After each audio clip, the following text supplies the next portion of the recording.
भैया केमिस्ट वाला ना बहुत पैसा कमा रहा है दिल्ली के अंदर। जो हमको एक दवाई देता है ना उसमें 70% का मार्जिन कमाता है केमिस्ट वाला। यही लगता है कि मेडिकल के प्राइस बढ़े हैं और कोई प्राइस नहीं है, ये हुआ। एजुकेशन का जो होना चाहिए इसका आम आदमी के लिए वो बजट लो होना चाहिए। आम आदमी के लिए मेडिसिन लेना दिक्कत होना या कुछ भी है उसके लिए बहुत बड़ी बात है। हमारे गवर्नमेंट हॉस्पिटल में रेबिस की भी दवाई नहीं है, प्राइवेट करना पड़ा हमें। टाइम जब बंदे को है नीड है, जब बंदे को कुत्ते ने मैं काट दिया है हम दिल्ली उस समय उसका कुछ ऑप्शन ही नहीं है। हम अपने नियर में आते हैं, वो पता क्या बोलते हैं हमको, आप इनका इंजेक्शन ले लो केमिस्ट से, उसको लगवा लो। मोहल्ला क्लिनिक देखोगे ना हमारे वहाँ पे, मोहल्ला क्लिनिक है ही नहीं। उसके अंदर बंदे पत्ते खेल रहे हैं। केजरीवाल ने पूरे देश को पूरा भ्रष्ट कर दिया है। सरकारी हॉस्पिटल नहीं कहते हाँ आपको ये दे देंगे, ये दे देंगे, दवाई दे देंगे, आगे दे देंगे, आप इससे मिलो उससे मिलो। ये खाली आप एक आपका काम है, आपको अगले को दे दिया, इतना ही करते हैं सरकारी हॉस्पिटल। आज भोपाल से एक वीडियो वायरल भी हुआ। उस वीडियो में एक पेशेंट बता रहा था कि वहाँ पे एक अस्पताल है, उसने वहाँ पे इलाज करवाया, 8,000 कुछ उसका बजट बैठा और उससे 4,000 कुछ रुपए वसूले गए। लेकिन बात ये थी कि इतना डिस्काउंट कैसे मिला, सीधा 8,000 से 4,000 तक बिल कैसे आया। तो जब उसने डॉक्टर से पूछा तो उसने बताया कि उन्होंने डिस्काउंट दे रखा है और डिस्काउंट उन्होंने फीड कर रखा है बिलिंग मशीन में, ताकि इधर से उधर भी ना हो सके कोई चीज़। तो ये इतना डिस्काउंट दिया गया, उसने डॉक्टर से पूछा तो डॉक्टर ने बताया कि मैं ये अपनी तरफ से दे रहा हूँ, कोई रेगुलेशन वगैरह नहीं है। तो बात ये है कि मेडिसिन जो ये मेडिसिन कंपनियां हैं, दवाइयों की कंपनियां हैं, ये इतनी एमआरपी रखती क्यों है, रखती क्यों है? तो मतलब कि इतना प्राइस क्यों रखा जाता है और गवर्नमेंट क्यों अपनी रेगुलेशन क्यों नहीं लगाती, इस पर चर्चा क्यों नहीं करती? क्यों प्रधानमंत्री या गृह मंत्री खामोश बैठे रहते हैं? भैया केमिस्ट वाला ना बहुत पैसा कमा रहा है दिल्ली के अंदर। आपको साफ सीधी बात बोल रहा हूँ मैं, जो हमको एक दवाई देता है ना उसमें 70% का मार्जिन कमाता है केमिस्ट वाला। ये देखिए, ये बता रहे सिंपल शब्दों में बात बोल रहा हूँ मैं, सिंपल शब्दों के साथ। मेरा दोस्त की केमिस्ट की शॉप है, वो मेरे को बताता है 1 लाख का मेरा प्रॉफिट होता है हर महीने। ये सच है, दिल्ली के अंदर दवाइयों बंदे हर सही पैसा कमा रहा है हर कोई। आपको सिर्फ यही लगता है कि मेडिकल के प्राइस बढ़े हैं और कोई प्राइस नहीं है, लगते कि प्राइस बढ़े हैं। जैसे और भी चीजें हैं, जैसे महंगाई तो बढ़ी ही है, ये तो जाहिर सी बात है। मेडिकल सब बड़ा, तो मेडिकल का और रेशियो देखे और चीज का रेशियो देखे तो आपको लगता नहीं कि कुछ तो थोड़ा बहुत तो बड़ा है ही होगा। एजुकेशन का जो होना चाहिए इसका आम आदमी के लिए वो बजट लो होना चाहिए। एक जो रियलिटी है, क्योंकि हर किसी को प्रॉब्लम है, मेडिसिन से हुआ है दिक्कत है या एजुकेशन से मैं दिक्कत है, तो उसके लिए इनके लिए सरकार को अपना आप ये बात सही कह रहे हैं। जैसे एजुकेशन, जो मेडिकल की एजुकेशन आप बात कर रहे हैं, करोड़ों रुपए छात्र खर्च करते हैं तब जाके कोई डॉक्टर बनता है। तो इसलिए ये मतलब कि वसूलते भी है फिर बाद में।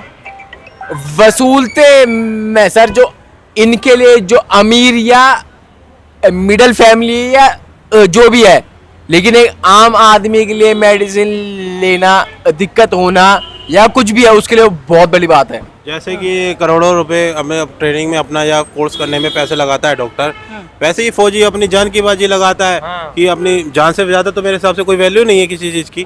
तो अभी उसकी सैलरी का तो आपने कभी इश्यू नहीं मारा कि उसकी सैलरी कम क्यों है डॉक्टर के मुकाबले?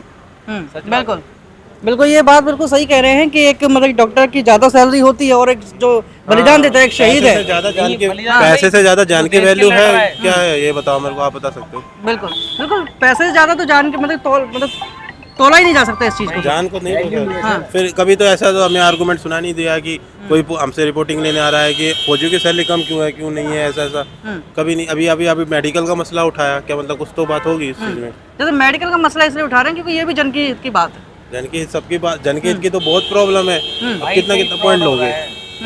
लेकिन बात ये है कि जैसे आप जैसे प्राइवेट अस्पताल देखें तो जैसे वो दवाई लिखते हैं तो जैसे आसपास जो मेडिकल होते हैं वो एक घेरा बना रहता है कि वहीं से आप जाके दवाई लेंगे, वहीं से वो डॉक्टर का भी हिस्सा कुछ रहता है उसमें। आपने देखो, आप बस में घूमने गए कहीं, उनका रुकना होता है स्टैंड पे, वहीं रुकेंगे वो याद है आपको? याद है? उस होटल से जाके रुक नहीं सकते हो, यही सीन है सेम मेडिकल में भी है भैया। तो मतलब जैसे ये चक्रा घूम रहा है, ये ऐसे घूमता रहेगा और पब्लिक कटती रहेगी भाई। सिंपल है बात का, आंसर ही नहीं है कोई और, सिंपल शब्दों में। हाँ। आपको क्या लगता है कि मेडिकल की जो व्यवस्था है, ये जो रेगुलेशन नहीं है, किस तरह सुधारा जा सकता है? सुधारा कैसे नहीं जा सकता ये तो हम बता नहीं सकते, पर ये बता सकते हैं जो कि सिचुएशन बहुत बेकार है। अभी किसी भी गवर्नमेंट, अभी तो आप यहाँ किसी भी गवर्नमेंट हॉस्पिटल में आपने गए हो भाई, तो फिर पूछने की जरूरत ही नहीं है क्या हाल होते हैं वहाँ पे।